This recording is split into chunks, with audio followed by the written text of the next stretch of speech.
Pau, por aquí estamos siempre listos y dispuestos a dejarles una bonita palabra y sobre todo ese consejo a nivel espiritual que siempre nos hace falta. Por ahí altos y bajos en la vida que uno de pronto, no sé si descuida, pero siempre necesita un poquito más. En esta mañana con Javier Muñoz vamos a hablar acerca del Evangelio. Bienvenido, Javier, ¿cómo estás? Gracias, Cari, muy bien, muy bien.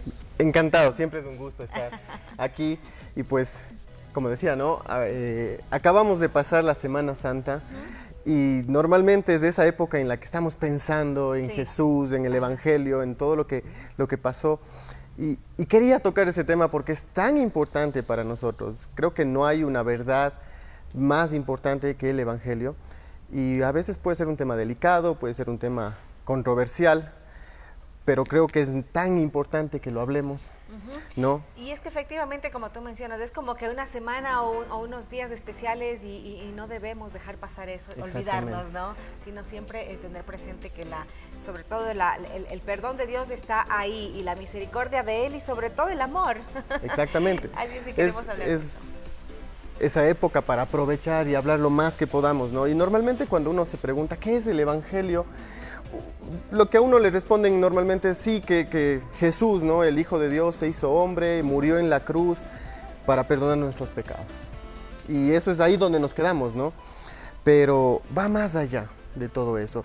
Y aunque son esas buenas noticias de Jesucristo, podríamos decir que para que se den esas buenas noticias, primero tuvieron que darse unas malas noticias, algo tuvo que causar, provocar la necesidad de que Jesús tuviera que padecer en la cruz, ¿no? Y esas malas noticias empiezan con Adán y Eva, ¿no? Todos sabemos de ellos caen en pecado cuando ellos desobedecen a Dios y comen, lo conocemos, el fruto prohibido, ¿no? Ese fruto, comen de eso y con eso, con su pecado, entra en el mundo el pecado y la muerte. Y entonces, lastimosamente por ese pecado de ellos, todos los que nacemos después de Adán y de Eva, nacemos con pecado y nacemos siendo pecadores, ¿verdad? Y nacemos ya condenados. Lastimosamente esa es la realidad en la que vivimos, nacemos siendo ya condenados y nacemos siendo pecadores porque no importa cuántos pecados hayamos cometido, muchas veces la gente dice, pero yo no he robado, o yo no he matado, o yo no he hecho esto o aquello como otras personas, no soy tan malo como otros. Pero no se trata de cuántos pecados cometemos, sino del hecho de que tenemos esa naturaleza pecaminosa, esa tendencia a pecar y nacemos ya con eso. Uno ve a un niño pequeñito de 1 año, de 2 años, yo tengo 2 niños de 1 año y de 2 años, y ya pelean y es mío y mi juguete y todo, y uno dice, son tan chiquitos y no entienden todo lo que está pasando, pero ya tienen ese corazón con esa tendencia a ser egoístas, a ser orgullosos y así. Y solo va empeorando con el tiempo, ¿no? Entonces nacemos con esa calidad de pecadores, nacemos condenados y esas son las malas noticias. Pero Dios... Hay las buenas. Hay las buenas y por eso el Evangelio. Y el Evangelio no empieza cuando nace Jesús o cuando Jesús muere en la cruz, sino justamente empieza con el pecado de Adán y de Eva. Y es hermoso ver cómo Dios en su misericordia, en su gracia, en su amor, como decía usted, en su amor, Él... Ya en el momento en el que ellos pecan, Él provee una solución. Y en el Génesis, en el capítulo 3, le dice a la serpiente que va a poner enemistad entre ella y la mujer, y entre su simiente y la simiente de la mujer, sus descendencias. Y ya nos da ahí la primera profecía, la primera advertencia de que vendría un Mesías que nacería de una virgen y acabaría con el pecado, acabaría con el enemigo, ¿verdad? Y ahí entra el Evangelio, las buenas nuevas, que en todo el Antiguo Testamento hay cientos y cientos de profecías sobre Jesús. Y es tan hermoso ver eso porque Dios en su amor no iba a permitir que nos quedemos ahí, sino enseguida Él ya dio una solución. Y ahí es cuando vemos a Jesús entrar en escena. El Hijo de Dios, Dios mismo se hace hombre y vive una vida libre de pecado. Él nace sin pecado porque...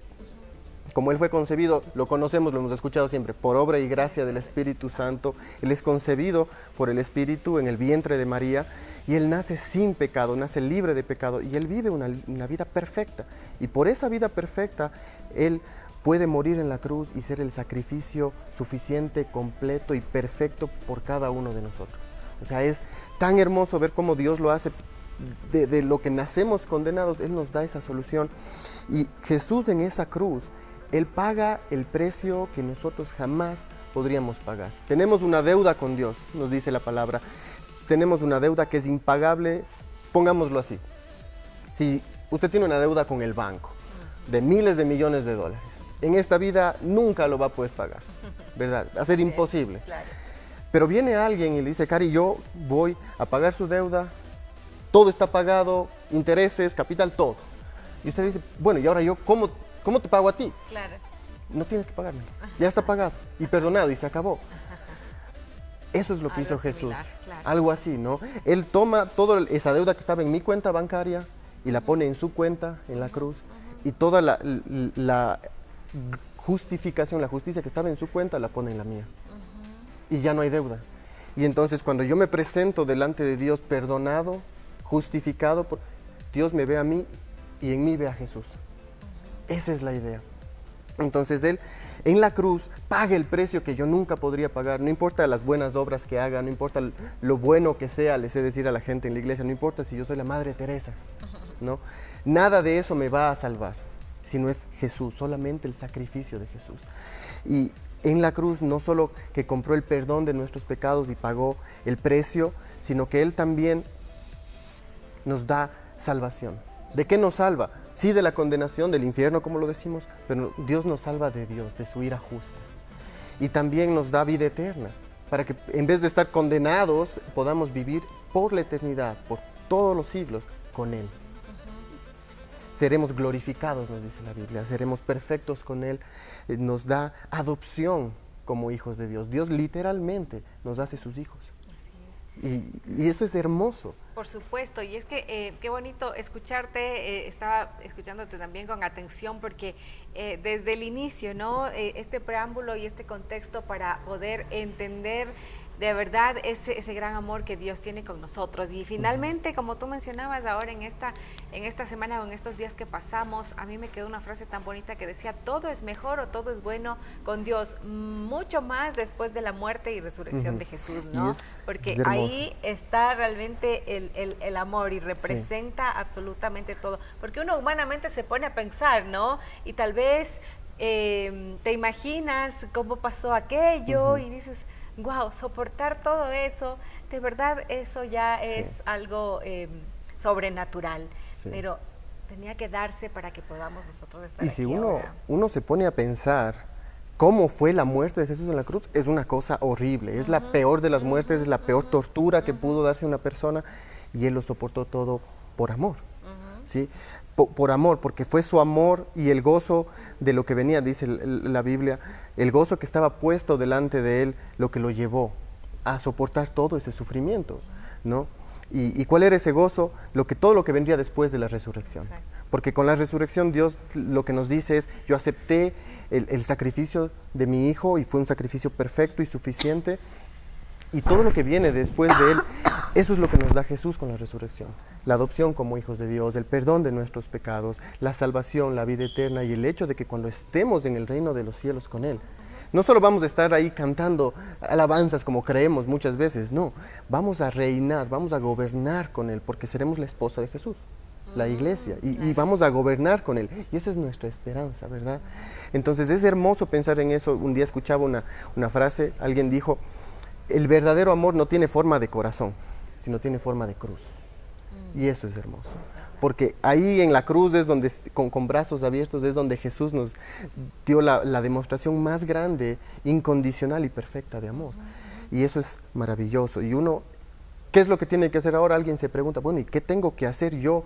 Si no es por obras, si no importa lo bueno que yo sea, ¿qué debo hacer para recibir esa salvación, ese perdón? Creer, nada más. La Biblia nos dice que somos salvos por la gracia de Dios, por medio de la fe. ¿Qué es la fe? Creer en Dios, nada más. Creer en que Jesucristo es el Hijo de Dios, ¿verdad? Que Él murió en la cruz, que Él vivió una vida perfecta, que Él murió en la cruz por nuestros pecados y que Dios al tercer día, justo celebrábamos el domingo la resurrección de Jesús, al tercer día lo resucitó de entre los muertos, y así Él nos da la vida eterna. Creer en Él y hacer de Jesús nuestro Señor, nuestro Dios, nuestro Rey, entregarle nuestra vida. en fe y en arrepentimiento pidiendo perdón por nuestros pecados. Eso es fe, justamente, ¿no? Eso es todo. Porque de verdad, yo decía al inicio, a veces uno flaquea y te ciegas, como que cierras los ojos, cierras el corazón, pero basta una palabra, una lectura, o en este caso, si hablamos del Evangelio, o si es que les gusta tal vez leer la Biblia o algún versículo, siempre te llega algo. Yo digo, siempre en el Evangelio hay una frase que te llega perfecto, porque bueno, yo creo que todos pasamos por similares situaciones, pero en el Evangelio siempre hay una respuesta. Todo está No hay en nada. que a través de esa fe uno lo reciba. No hay nada en la Biblia y en el Evangelio que no sea importante para nuestras vidas. Todo tiene algo que ver con Jesús y todo tiene algo que sea aplicable a nuestras vidas y es hermoso y no importa lo buenos o malos que seamos, porque nadie es bueno, eso nos dice la Biblia, solo Jesús, pero Él, por esa cruz, por esa muerte y resurrección, Él nos hace buenos y nos hace justos delante de Dios. No importa cómo hayamos sido, Él no nos juzga por nuestro pasado o deja atrás nuestro pasado, y se enfoca en que Cristo está en nosotros y eso es lo hermoso. Ahora, como dicen, usted también ponga de parte, ¿no? Ya que ya lee la Biblia o lee el Evangelio o un versículo o una frase o algo de motivación, pero póngalo en práctica. Claro, no sirve de nada, solo leer la Biblia y estar en lo mismo y lo mismo, ¿no? De pronto postear frases bonitas o compartirlas a través del chat o del WhatsApp y usted no es una persona tan buena. Si yo no estoy cambiando, si mi vida no ha cambiado para nada y a veces hasta voy como el cangrejo para atrás. Exacto. Entonces, ¿de qué me salvó Jesús? ¿Verdad? Él no murió para que yo siga viviendo la misma vida de antes, sino para que ahora empiece a vivir para Él y como Él vivió, siguiendo sus pasos. Esa es la idea del Evangelio. Porque hay también otra situación, y ya para terminar, que de pronto personas, y bueno, hay que incluirnos todos, porque ninguno es tan perfecto como tú mencionabas, y crees que solo con eso ya estoy bien, pero en el entorno te das cuenta que hay rechazo, que la gente no se te junta, o que no quieren estar contigo, o que ya tienen una idea preconcebida, y si no hay ese cambio, entonces uno sí tiene que hacer ese análisis, ¿no? Y es un sacrificio y Jesús nos dice que antes de entregarle nuestra vida, incluso analicemos el costo de lo que eso va a funcionar, ¿verdad? De lo que eso es. Y Él nos dice, mira, si a mí me rechazaron, te van a rechazar a ti, nos van a rechazar a cada uno de nosotros. Si a Él le rechazaron y a Él le mataron, ¿cuánto más a nosotros por seguirle a Él? Pero de eso se trata el cristianismo, ¿no? De estar dispuestos a dar nuestra vida por Él. Él dijo que si es que no estamos dispuestos a tomar nuestra cruz y a dejarlo todo por Él, no podemos ser sus discípulos. Y esa es la idea, estar dispuestos a darlo todo por Él. Perfecto, nos quedamos con eso. Muchísimas gracias, Javier, por habernos acompañado. Gracias a ustedes.